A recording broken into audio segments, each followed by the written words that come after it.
वो तो आपका केवल दास ही हो सकता है भगवान। उसके लिए क्या क्या चाहिए मुझसे कहिए भगवान। सेवक वो होता है जो सेवा करे, जो सत्ता करे, उसे सत्य समझकर दंड ही देना चाहिए। जिस किसी ने भी ये सीने को तोड़ा है वो सत्य भाव की तरह मेरा शत्रु है।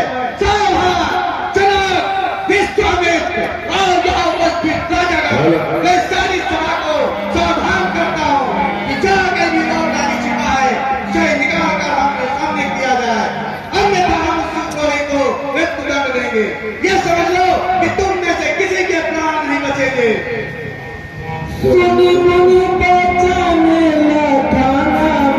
इतना क्रोध करने की क्या बात है? बचपन में तो हमने बहुत सी दलियां तोड़ डाली, उस समय तो किसी ने ऐसा क्रोध कभी नहीं किया। राजा के छोकरे तेरी होश में बात कर। विश्व भर में सम्मानित सिंह धनुष को तू साधारण बच्चों की धनुया के समान कहता है। ये वो सिंह धनुष है जिससे शंकर ने त्रिपुरारी का वध किया था। हे ब्रह्म देवता, आपको धनुष और फर्क दिखाई पड़ता होगा। हम तो क्षत्रिय हैं, धनुष बाण से खेलना हमारा नित्य कर्म है। हमारे लिए सभी धनुष एक समान है। लगता है दिनाई की नहीं है बनती है। लगता है तुझे अपने प्राण का मोह नहीं रहा। मुझे मोह है नहीं, किंतु आपको इस पुराने धनुष से मोह दिखाई पड़ता है जिसके टूट जाने पर आप बच्चों की बात बिलबिला रहे हैं। रघुवर ने इसे हाथ लगाया और ये टूट गया, इसमें उनका कोई दोष नहीं है। आप क्रोध त्याग दीजिए मुनिवर, बहुत धमका लिया आपने। लगता है तो अपनी माता को विभूति बनाना चाहता है। मैंने तो तुझे बालक समझकर आपको जीवित छोड़ रखा था, परंतु तू जीवित रहने की उतरी। और मैं आपको ब्राह्मण समझकर आप पर हाथ नहीं उठाना चाहता। हमारे कुल में ब्राह्मणों का वध नहीं किया जाता, उनकी रक्षा की जाती है।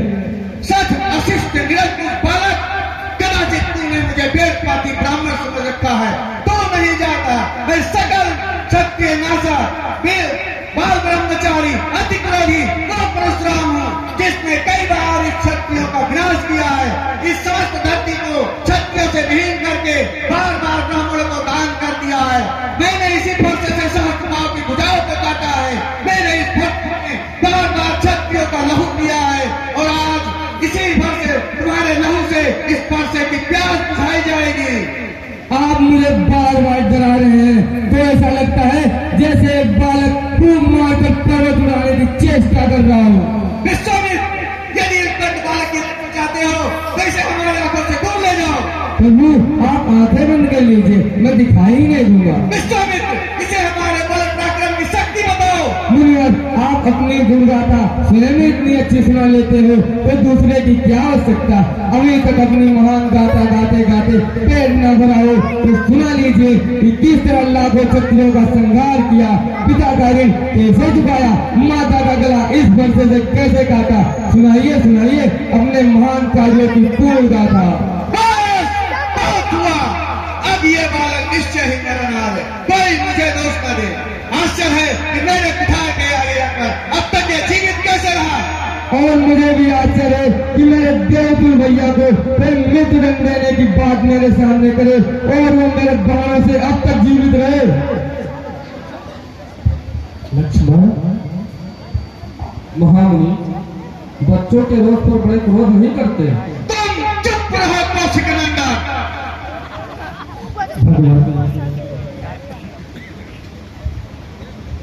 भगवान आपको क्रोध शोभा नहीं देता है। यदि बालक कोई चपलता दिखाए तो गुरु और माता पिता उसका आनंद लेते हैं, रोष नहीं करते। भगवान आप तो साफ सिद्धांत है, बालकों की बात पर ध्यान मत दीजिए। उसने तो आपका कोई अपराध नहीं किया, आपका अपराधी मैं हूँ। मेरे भी आते से भंग हुआ, इसके लिए क्या दंड है उससे कहिए भगवान। तुम भी कुछ कम धूप नहीं जान सकते। जीव धनुष को तोड़कर अब मुझे ही ज्ञान सिखा रहे हो। उधर तेरा छोटा भाई तेरी ही सम्मत से मुझे क्रोध दिखाकर मेरा बल छीन कर रहा है। अब तुम हाथ जोड़कर बड़ी अगले विनय कर रहे हो। तुम समझते हो कि तुम खुद को राम कहने से परशुराम का सामना कर सकते हो तो उठाओ शस्त्र और मेरे साथ युद्ध करो। मैं तुम्हें निहत्था नहीं मारूंगा, वीरोचित मृत्यु का अवसर दूंगा और यदि अस्त्र नहीं उठाओगे तो भाई समेत अभी मार डालूंगा। भगवान, यह हमें कोई अधिकार है तो हम क्षत्रिय धर्म के अनुसार उससे अवश्य लड़ेंगे, चाहे स्वयं काल क्यों न हो।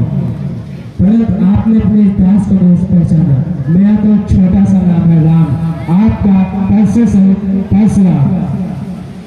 आपने हार में भी मेरी जीत है। विप्रहर्ष की अस्त्र बताई, अमर हो जो तुम्हें डराई।